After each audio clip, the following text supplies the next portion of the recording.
Assalamualaikum warahmatullahi wabarakatuh. Perkenalkan, nama saya Si Pramita Ramadhani, baru sembiring dari kelas SI 2Q dengan NIM 20220531, mata kuliah Desain Web. Dan dosen pengampu Ibu Dewi Maharani, Skom Mkom. Pada kesempatan kali ini saya akan menjelaskan sedikit tentang HTML. Pada bab pertama, kita akan membahas web browser dan beberapa aplikasi yang mempermudah kita untuk mempelajari CSS dan HTML. Web browser adalah perangkat utama yang akan kita gunakan untuk menampilkan halaman web yang pada dasarnya terbuat dari HTML dan CSS. Saya yakin di setiap komputer telah terinstall web browser bawaan seperti Internet Explorer atau Windows, Safari atau Mac, dan Firefox atau Linux Ubuntu.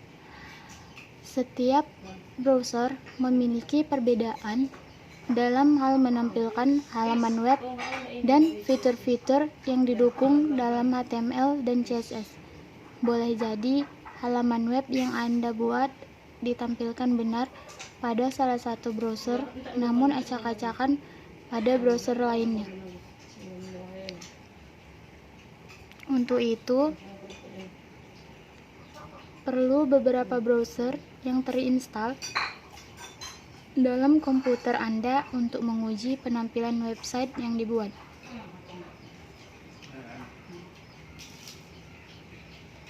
Ini dia latihan 1. Kita disuruh untuk membuat website dengan tulisan ada yang bercetak tebal dan bercetak miring.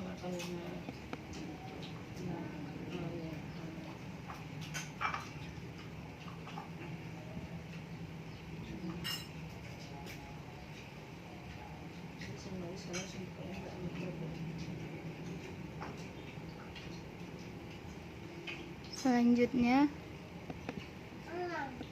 latihan 2.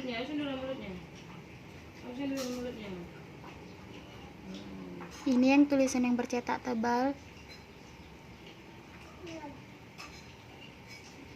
Dan latihan 3.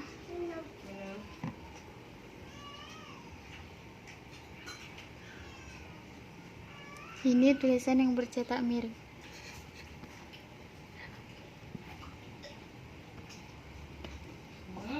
Dan pada latihan ke-5 ini kita disuruh untuk membuat gambar logo ST Microel.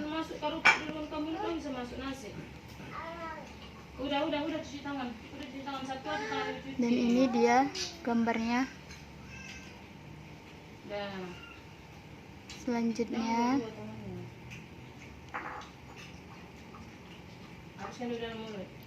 di sini kita disuruh untuk membuat link. Habiskan dulu baru masuk kerupuk lagi.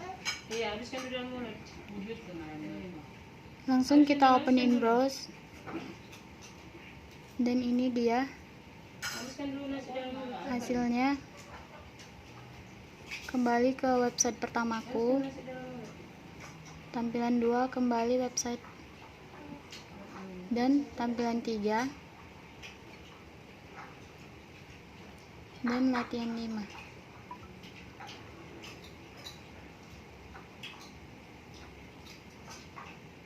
Dan untuk latihan 7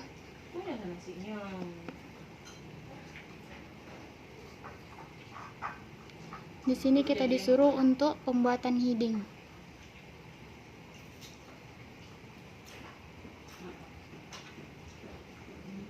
Ini bab 1 pendahuluan menjelaskan tentang desain web adalah, dan di sini ada latar belakang.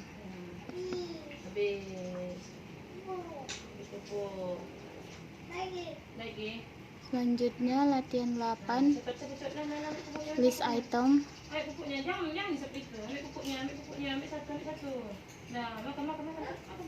Di sini pembuatan list item seperti sepatu, baju, sendal, dan lainnya. Ada juga sepeda motor, mobil, pesawat, dan lainnya. Sepeda motor merupakan roda dua yang banyak digunakan orang, dan ada yang harus dilakukan hari ini, seperti pergi ke pasar. Ini udah tadi? Nah, latihan selanjutnya kita disuruh untuk membuat formulir pendaftaran mahasiswa baru.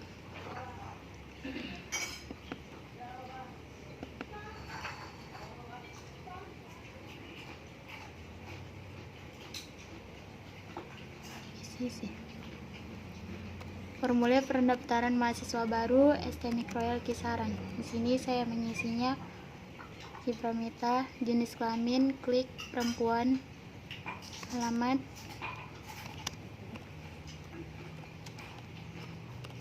jalan apa aja, ndati kaulah. Lalu kirim data.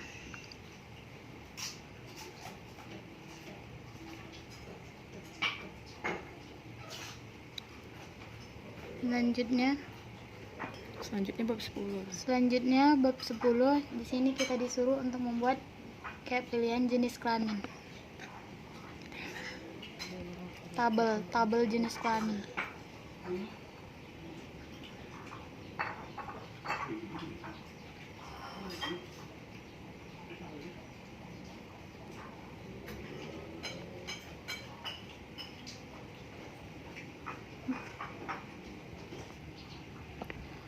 Bab 11. Validasi markup HTML.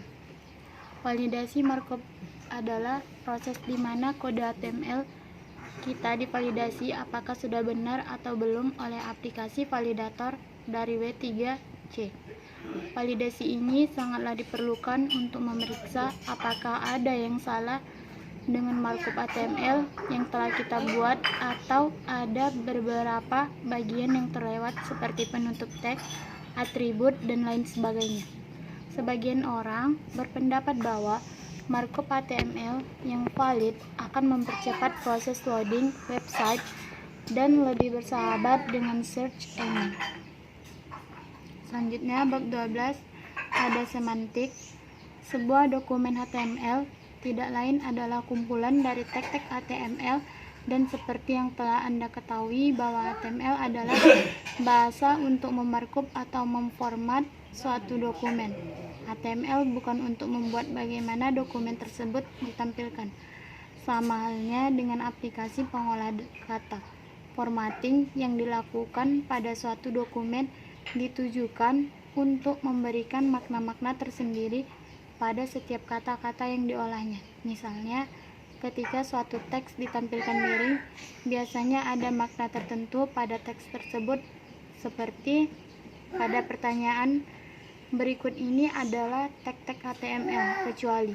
Kata kecuali di sana diberi format miring karena penulis ingin menegaskan bahwa jawaban yang benar adalah yang bukan tag HTML. Jika kalimat pertanyaan tersebut dibaca, biasanya akan ada perbedaan intonasi pada kata kecuali. Maksud semantik dalam HTML berarti makna yang terkandung dari suatu kata dalam HTML. Semantik berarti makna yang terkandung dari suatu tag HTML. Seperti pada contoh kasus sebelumnya, penggunaan tag lebih memiliki nilai semantik pada tag. Pada dasarnya, gunakanlah tag-tag HTML sesuai dengan maksud atau fungsi dari tag HTML tersebut. Jangan menggunakan suatu tag HTML karena tag tersebut memiliki penampilan berbeda.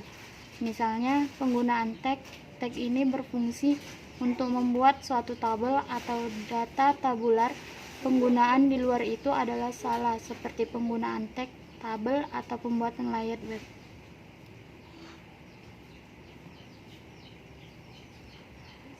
Dan selanjutnya bab 13, Cascading Style Sheet atau CSS. CSS adalah kependekan dari Cascading Style Sheet yang berfungsi untuk mempercantik penampilan HTML atau menentukan bagaimana elemen HTML ditampilkan. seperti menentukan posisi, merubah warna teks atau background, dan lain sebagainya.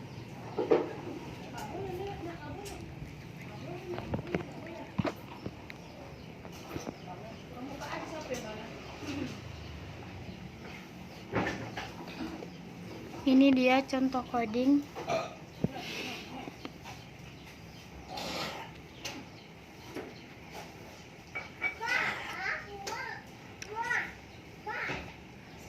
Hasil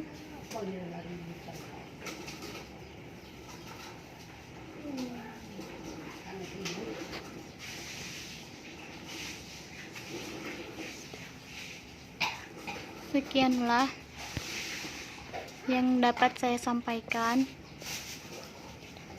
Lebih dan kurangnya saya mohon maaf.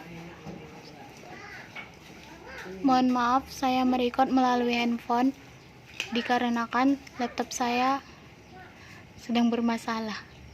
Wassalamualaikum warahmatullahi wabarakatuh.